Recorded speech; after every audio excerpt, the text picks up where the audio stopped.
আসসালামু আলাইকুম everyone, welcome to my new blog. আজকে ছিল আমার হসপিটালের ডিউটির প্রথম দিন, মানে ইন্টার্নশিপের প্রথম দিন।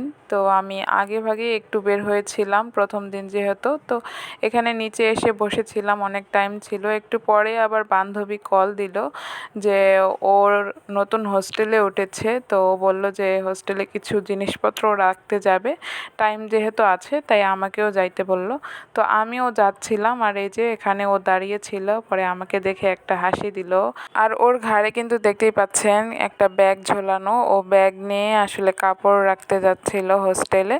আর এই যে আমরা একসাথে দুইজন হাঁটছি, আর বলতে বলতে ওর হোস্টেলে প্রায় চলেই আসলাম।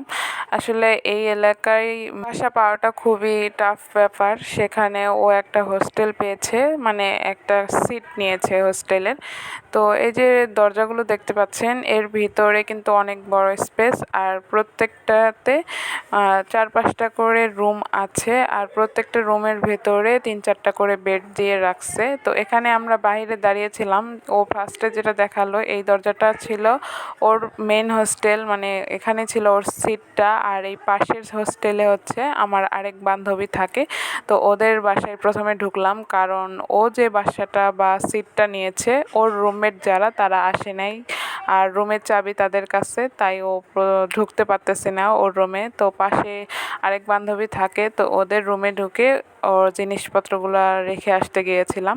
তো দেখতেই পাচ্ছেন এখানে এই রুমের মধ্যে 4টা বেড ছিল, আর সবই এলোমেলো, কারণ সবাই 1-2 দিন হয়েছে উঠেছে, এখনও গোছগাছ সেভাবে করা হয়নি। তো দেখলাম ওদের রুমের সাথে একটা বেলকনিও আছে, অনেক বড়, ভালোই।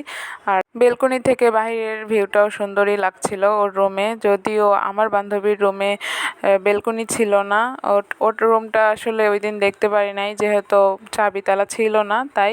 তো এখানে আমার আরেক বান্ধবী, এটা ও আবার দেখছি ওয়াইফাইয়ের তার ঠিক করতেছে, মানে এসে কাজে লেগে পড়েছে। এরপরে একটা জিনিস খেয়াল করলাম, প্রত্যেকটা দরজার উপরে একটা করে নাম দেওয়া। কোনোটার নাম ছিল রজনীগন্ধা, কোনোটা হাসনা হেনা, আবার কোনোটা ছিল গোলাপ, মানে এভাবে বিভিন্ন ফুলের নাম দিয়ে তারা প্রত্যেকটা রুমকে সেপারেট করেছে। ব্যাপারটা ভালোই লাগলো।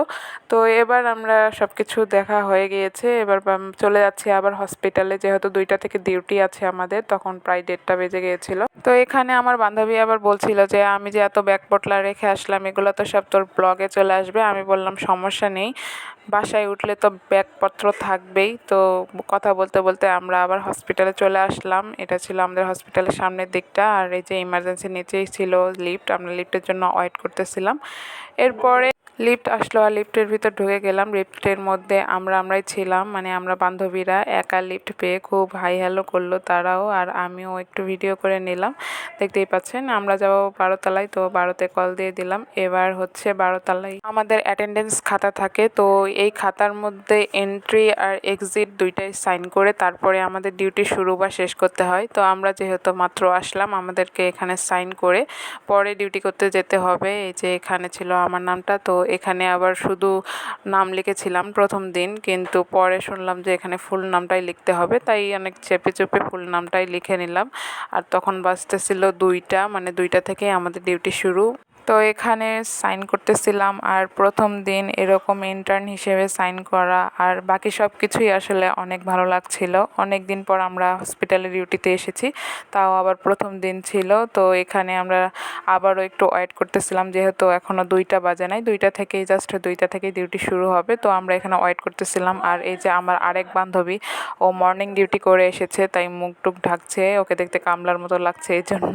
তো যাই হোক, এই ছিল প্রথম দিনের ডিউটির ব্লগ। কেমন লাগলো অবশ্যই জানাবেন, ভালো লাগলে লাইক, কমেন্ট, শেয়ার, ফলো করে পাশে থাকবেন। আল্লাহ হাফেজ গাইস।